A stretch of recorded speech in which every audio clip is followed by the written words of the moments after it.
Таинственные открытия Кабардино-Балкарии. Гора Кахора, мегалиты и храм Кьяса в пещерах Алора. Добро пожаловать на наш канал. Сегодня мы отправимся в одно из самых загадочных и малоизученных мест на планете – Кабардино-Балкарскую республику, в сердце Северного Кавказа.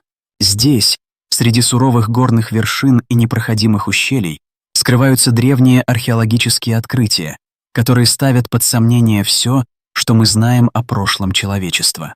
Гора Кахора с ее таинственной шахтой, мегалитические памятники, разбросанные по ущельям, и легенды о храме Кьяса в пещерах Алора – все это указывает на возможное существование забытой цивилизации, чьи технологии и знания опережали свое время.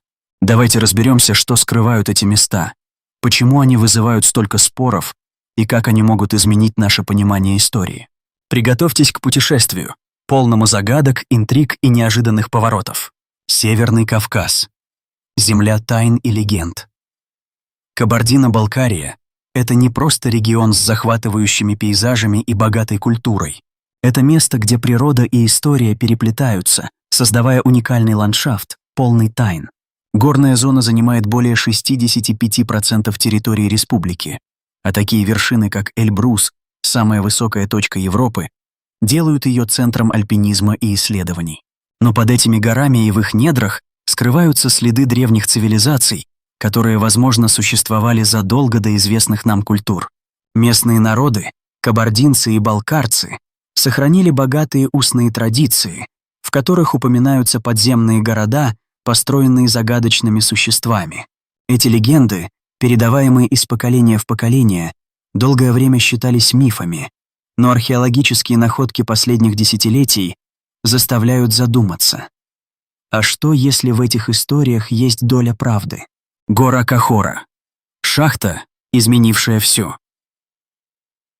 В 2011 году российский спелеолог Артур Жемуков отправился исследовать отдаленную вершину, известную как гора Кахора, в Баксанском ущелье. На первый взгляд его находка казалась обычной – узкая вертикальная трещина в скале. Но когда Жемуков и его команда начали спуск, они обнаружили нечто невероятное. Стены шахты были облицованы массивными каменными плитами, каждая из которых весила до 200 тонн. Эти плиты были вырезаны с геометрической точностью, симметрично выровнены и отполированы так, что стыки между ними едва различимы. Шахта уходила вглубь более чем на 350 футов, открываясь в огромный зал высотой около 36 метров. Архитектура этого сооружения поражает воображение. Каменные блоки, из которых построена шахта, напоминают мегалиты Великой пирамиды в Гизе, но здесь они скрыты под толщей горы, вдали от человеческих глаз. Узкие проходы, через которые едва мог протиснуться взрослый человек, наводят на мысль, что это место не предназначалось для повседневной жизни. Было ли это святилищем, хранилищем или частью некой неизвестной технологии? Масштаб и точность исполнения поднимают вопрос, как древняя культура, не обладавшая современными инструментами, могла создать такое сооружение. Для сравнения, даже сегодня транспортировка и установка 200-тонных блоков потребовала бы сложной техники и инженерных расчетов. Исследования и теории. От науки к мистике. Новость об открытии Жемукова привлекла внимание других исследователей, среди которых был Вадим Чернобров, руководитель организации «Космопоиск», изучавший необъяснимые явления. Чернобров организовал несколько экспедиций, оснащенных научными приборами, чтобы создать трехмерную модель шахты. Его реконструкции показали, что форма сооружения напоминает советскую ракету, что породило смелую теорию. А что, если это не просто памятник, а часть древней технологической системы?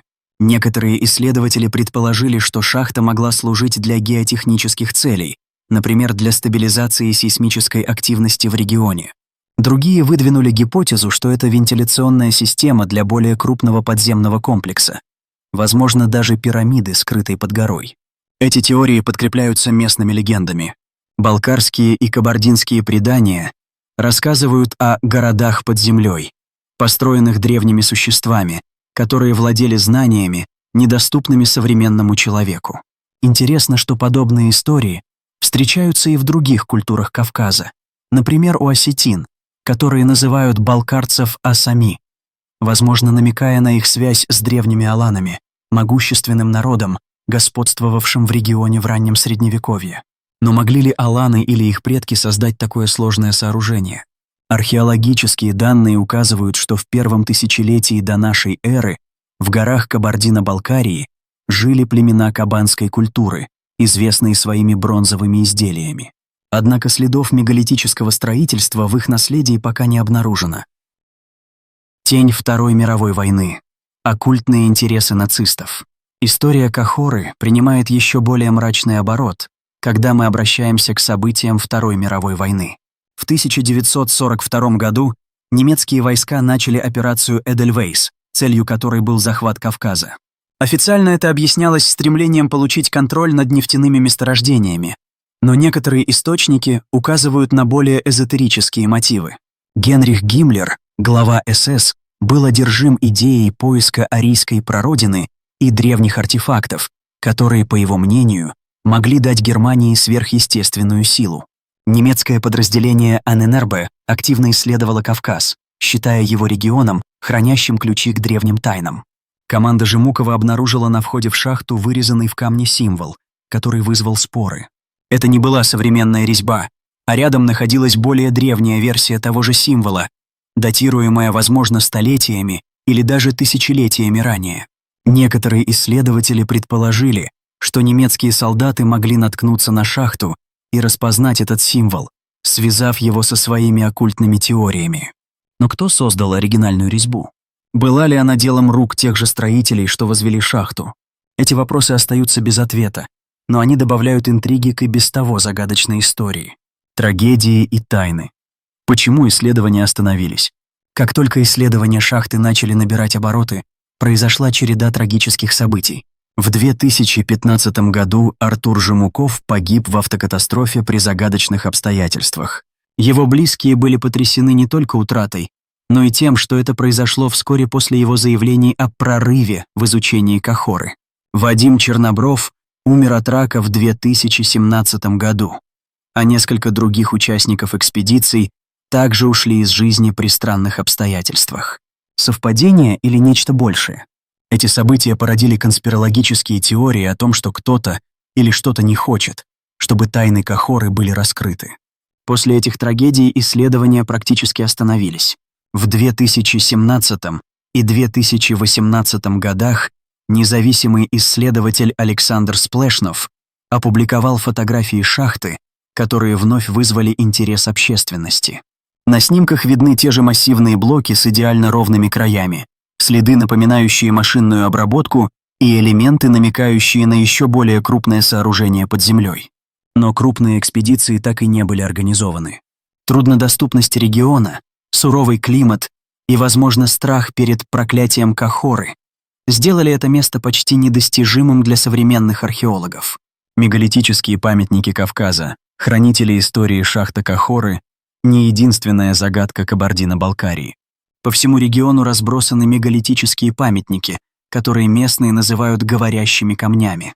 В Верхней Балкарии, Чегемском и Хуламо-Безингийском ущельях сохранились древние надгробия, склепы и сакли, сложенные из массивных каменных блоков. Эти сооружения, датируемые первым тысячелетием нашей эры, поражают своей долговечностью. Камень, устойчивый к выветриванию, стал хранителем истории народов Кавказа. Но некоторые из этих мегалитов, особенно в труднодоступных горных районах, выглядят гораздо старше и не вписываются в известные археологические культуры. Например, в Черекском ущелье были найдены каменные структуры, которые, по мнению местных исследователей, могут относиться к бронзовому веку, 3-2 тысячелетие до нашей эры. Их конструкция, точная подгонка блоков и отсутствие следов примитивных инструментов напоминает шахту Кахоры. Это наводит на мысль, что в регионе могла существовать единая мегалитическая традиция, связывающая различные памятники в сеть. Возможно, Кахора была лишь частью этой системы, церемониальным центром, обсерваторией или даже укрытием, созданным для защиты от катаклизмов. Храм Кьяса в пещерах Алора, индийская параллель. Теперь давайте перенесемся на другой конец света, в Индию, где находится еще одно архитектурное чудо, упомянутое в нашем источнике — храм Кьяса или Кайласа в пещерах Эллора. Построенный в VIII веке нашей эры под покровительством династии Раштракута, этот храм вырезан из цельной монолитной скалы. Его масштабы и сложность поражают. Колонны, барельефы, многоуровневые залы — все это создано без использования современных технологий. Храм посвящен Шиве, и его резьба, изображающая сцены из индийской мифологии, считается шедевром мирового искусства. Но почему мы говорим о Кьясе в контексте Кахоры? Потому что оба сооружения вызывают одни и те же вопросы.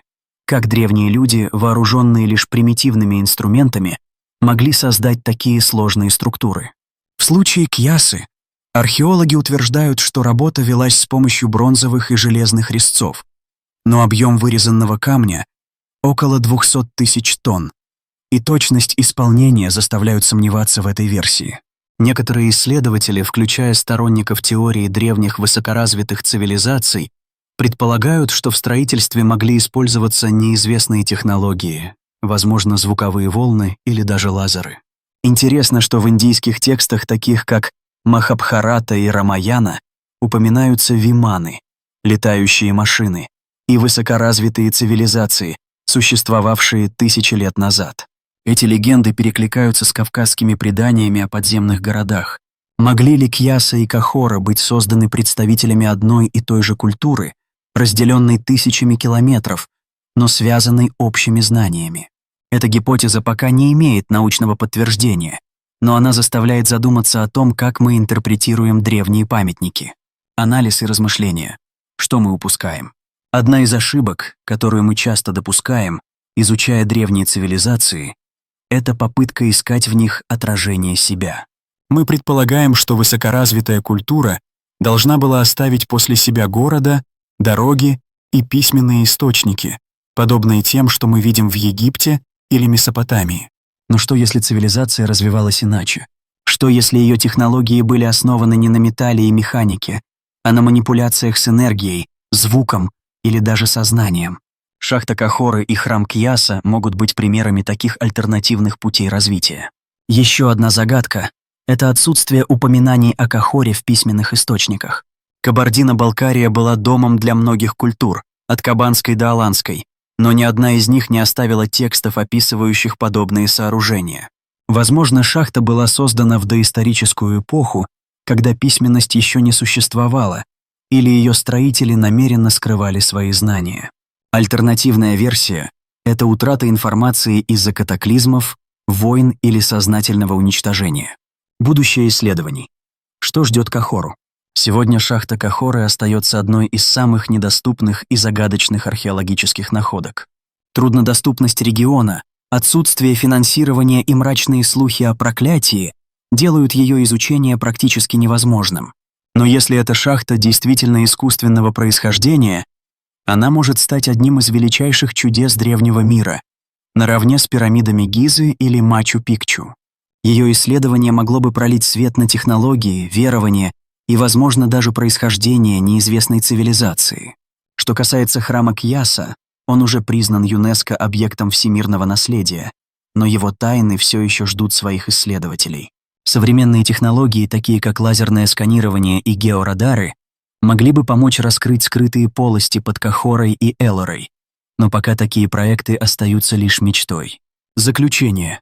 Мост между мифом и реальностью гора Кахора, мегалиты Кавказа и храм Кьяса в Эллоре — это не просто археологические памятники, это вызов нашему пониманию прошлого.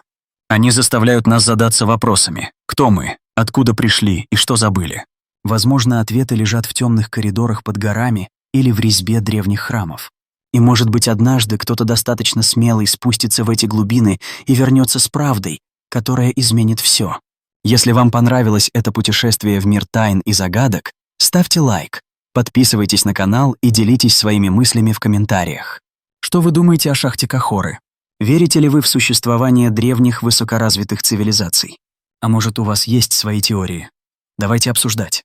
И не забудьте включить колокольчик, чтобы не пропустить новые видео. До встречи в следующем приключении.